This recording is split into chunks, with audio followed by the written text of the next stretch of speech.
Posso falar? Eu sou muito direta, entendeu? Direta, acho que até demais, mas eu gosto de ser assim. Muitas pessoas... Eles acham que duas coisas, ou foi um milagre, ou foi uma doidice que eu fiz. Como eu ia ser padre, o povo não me via gay.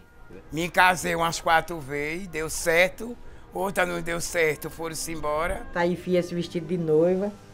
Esse vestido aqui me marcou muitas coisas importantes. Meus guarda-roupa, quando você abre, tudo é preto. E eu nunca imaginava que ele fosse mudar. Eu não tive mais coragem de voltar atrás. Ela disse que eu vou pro inferno, eu não sei se vou ficar vagando, se vou quando ela tá mandando. As pessoas não se preocupam. Todo canto eu falo que eu dou o óleo de maconha à minha filha, né? Porque pobre pode cuidar da casa de rico e não pode cuidar do seu próprio lar. Quando a gente começa a fazer programa que você conhece, você começa a enxergar a vida normalmente como ela é. Quando a gente enxerga melhor, que a gente vê as coisas mais visíveis, vê as coisas melhor. Então, quando chega lá, a gente faz um ritual diferente. Um movimento que a gente inventou, porque a gente queria sair também, né? Se existia os caretas, tinha que ter a careta mulher também. Eles poderem me respeitar como mulher e como MC, mas principalmente como mulher. Me visto, sabe? Boto meu salto, meu vestido. O marido, se acha que é dono da mulher, ele não é dono da mulher. A mulher não é uma propriedade. Porque tem vida, é muito ruim você passar por um canto e os povos ficarem ali olhando, de julgar ali, apontar.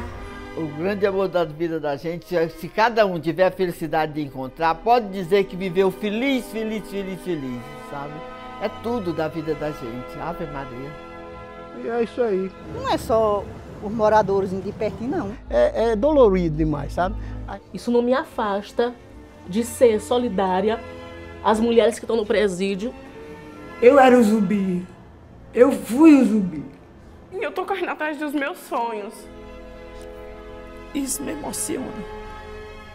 Se tivesse nenhuma casa de velório, uma sinuca com um modelo de caixão, eu queria me enterrar numa sinuca. Tocando na vida, eu tenho, né, esse desejo. Eu sei que eu gosto mesmo daqui.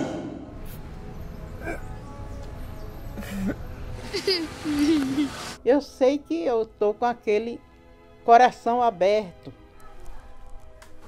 Acabou-se.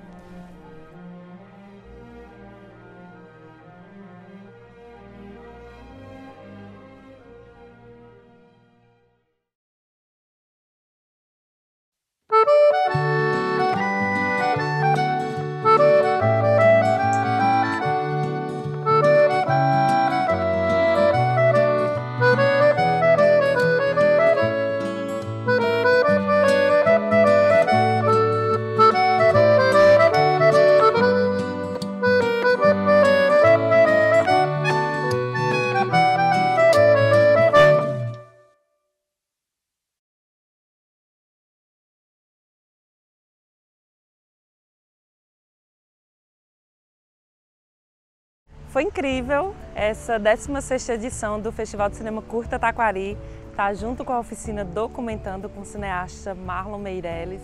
E eu tive particularmente pertinho convivendo todos esses dias. E como a arte ela é transformadora, ela é mágica, ele tem esse poder de ver jovens adolescentes conhecendo esse mundo do audiovisual, sabendo não só da teoria, mas tendo a oportunidade de estar ali praticando, saber como é uma direção de fotografia, um roteiro, uma captação de som. O projeto Documentando trouxe a oficina de realização audiovisual para Taquaritinga. Nós já fizemos aqui algumas oficinas e dessa vez o tema escolhido pelos estudantes foi falar sobre patrimônio. E como foi a experiência? Foi o primeiro roteiro que fez? Não, já tinha feito outros, só que tipo de documentário não. Aí a gente planejou direitinho, deu um pouco de dor de cabeça, porque tipo, pra não ficar uma coisa repetitiva, a gente teve que variar um pouquinho. Mas foi massa demais. Você podia falar qual é a função de vocês aqui, por gentileza? Nesse momento estamos na função de platô, que é uma função extremamente importante em um set de filmagem. E a gente fica muito feliz, porque essa é a missão. O Curta Taquari traz justamente essa missão de trazer cinema, de fazer com que os jovens, os adolescentes e as crianças possam ter esse contato com a arte porque a arte é transformadora e ela é para ser acessível a todos e todas, sem exceção alguma. E essa é a missão do festival, contribuir com a educação, contribuir com a arte, com a cultura, com o lazer e com a transformação para um mundo melhor.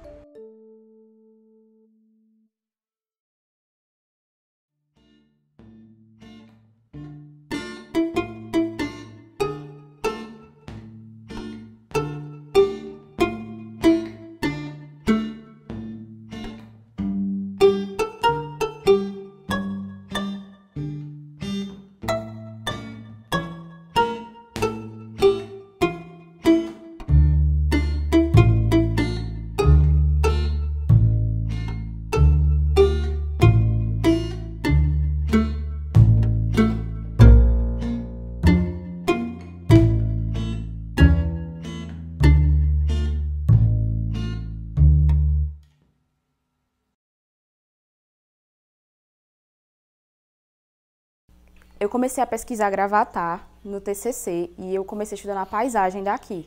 Agora, na dissertação, eu estou estudando como a materialidade se liga com a imaterialidade. Na verdade, elas não têm como ser dissociadas. E, para mim, o contexto urbano daqui é exatamente isso, essa união entre material e imaterial. Eu entendo que as casas, as construções, a igreja têm seu valor, valor histórico, valor cultural, enfim, valor até artístico, mas se não tivessem as pessoas, as vivências das pessoas, as atividades que elas realizam, isso não seria tão importante para elas. Então, eu acho que, para mim, o que forma a importância patrimonial daqui é esse conjunto, né, entre o material e o material, entre o que está construído e o que elas vivenciam. Isso, obviamente, começou com a história do padre e a questão da religião, da fé, é uma das vertentes mais fortes aqui, né? Que faz com que venham pessoas de fora, com que as pessoas daqui tenham vontade de preservar o lugar, tenham vontade de contar a história e perpassem essa história mesmo. A casa, ela está, eu acho que em 80% da originalidade dela.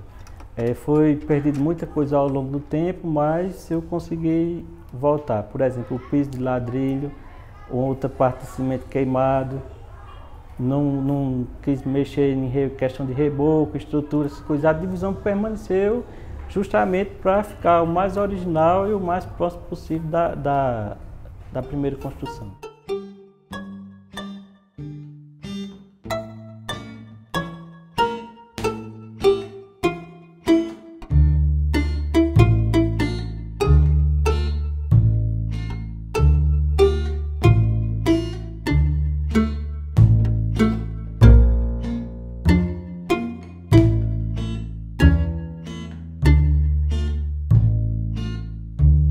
A questão da construção antiga traz a identidade, é motivo de pesquisa, motivo de conhecimento, né? A questão da história, a tradição, o afeto também, porque sempre quando tem uma casa assim, essa casa foi do meu parente, foi do meu avô, isso traz um acalento no coração da gente, né? Esse é o material final do meu TCC, né? Foi o Guia Visual do Patrimônio Arquitetônico do Centro Histórico de Taquaritinga do Norte, que foi uma forma de tornar a minha pesquisa acessível para a população, né? Eu estava ali estudando sobre o Centro Histórico e trazendo esses relatos das pessoas que me concederam entrevistas para levantar esse material e ia ficar num volume lá na faculdade extenso, que foi mais de 200 páginas, e a população não ia ter acesso, né? Muitas pessoas não conseguem visualizar, mas eu consigo. Esses prédios, eles tampam o conjunto de serras que a gente tem contato aqui no centro. Se você for ali na frente da igreja, você consegue ver o conjunto das fachadas e atrás, abraçando ela, tem a serra. Então, é uma coisa que é identitária nossa. E a partir do momento que se destrói para construir um grande prédio de 5, 6 pavimentos, você impacta essa paisagem, você impacta essa identidade que é muito cara a gente.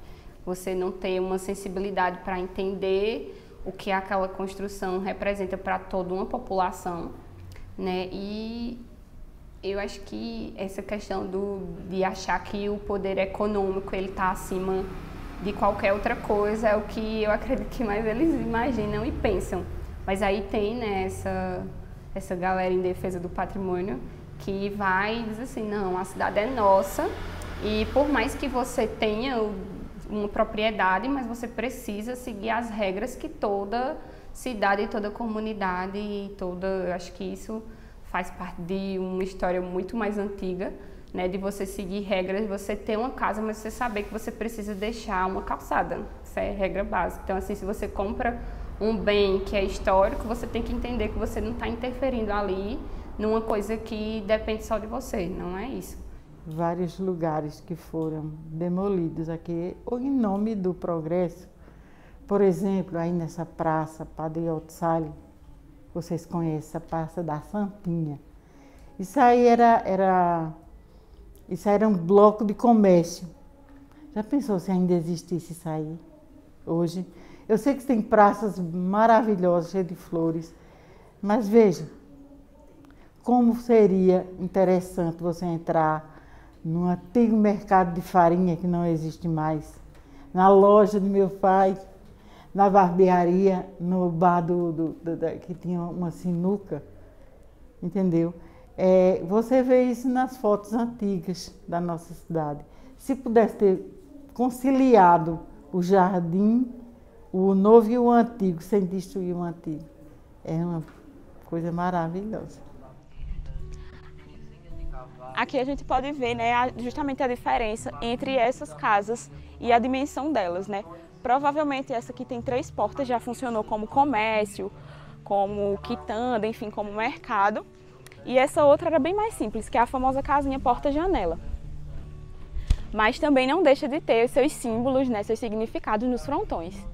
Essa outra a gente já vê que ela já passou por algumas modificações, mas você consegue ver as marcas, né? Ali existiam portas, porque também em algum momento provavelmente foi comércio. E agora ela foi reformada, né? Enfim, tem um novo uso, mas as pessoas ainda se preocupam em deixar o frontão, né? Eu acho que é a parte que elas conseguem se ligar mais forte à história, né, da casa. Essa primeira casa, ela foi a casa de uma das pessoas mais conhecidas aqui de Gravatá, que foi seu Pereira. O Pereira daqui de Gravatá, não de Taquaritinga. Ele foi vereador por um bom tempo e essa casa é uma das mais ornamentadas porque ele fazia parte de uma das famílias que tinha mais condições financeiras. Então você consegue perceber que ela tem muito mais ornatos, né, adornos, ela é bem mais diferente, já tem colunas. As outras casas são bem mais simples, só porta, janela, platibanda. E essa já tem uma estrutura mais diferenciada, né? Elas são reinterpretações, né? A arquitetura popular é isso, eles bebem de uma cultura erudita e reinterpretam na cultura popular, né? É uma circularidade de culturas, na verdade, e uma bebe na outra. Provavelmente existiram casas mais simples antes. Eu realmente não consegui esses registros de casas de taipa, essas casas mais simples. Mas essas casas de platibanda, a maioria das casas de aqui foram feitas depois de 1920, 1929, 1930. E se você for olhando, cada uma tem um frontão diferente, né? Porque a intenção desses construtores era, no fim, uma intenção estética. Eles queriam que as casas fossem diferentes, eles queriam demonstrar originalidade, autenticidade, da forma deles, obviamente, né? E com o conhecimento que eles tinham. Essa daqui, eu acho que é uma das minhas casas favoritas. Eu acho ela uma das mais lindas, assim, o frontão dela pra mim é perfeito, belíssimo. E tá completamente em desuso e mostrando as marcas do tempo, né, literalmente. Pronto. Aqui a gente tem a igreja de Nossa Senhora da Conceição, que é uma das principais causas, né, da vida dos fiéis e um dos principais legados do Padre Biapina.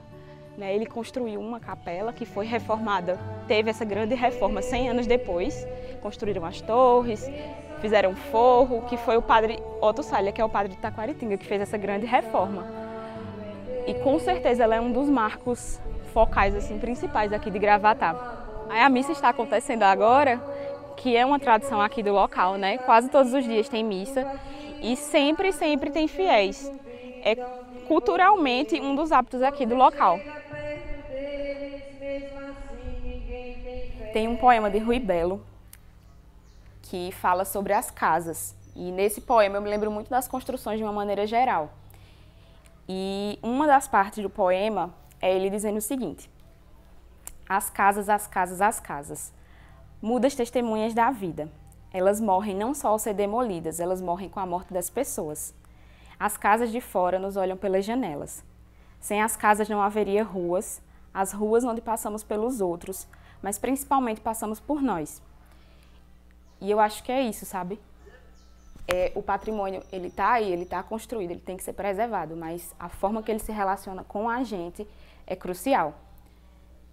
E outra coisa que me lembra muito também é que na época do TCC eu tive que fazer algumas entrevistas com alguns moradores e eu nunca esqueço de uma frase de Dona Maria, que ela foi falar por que Gravatar é importante para ela. E toda vez que alguém me pergunta isso, é a primeira resposta que me vem na cabeça. E ela me respondeu assim: no dia que eu partir, pode saber, eu vou levando muita saudade de Gravatar. Eu não quero lugar melhor no mundo. Eu vou para todo canto, acho bonito, vejo todos os confortos, mas o meu cumbuco é aqui. Nunca consigo esquecer essa frase também, porque eu acho que é o que resume, sabe? Gravatar para mim é um ponto de pouso.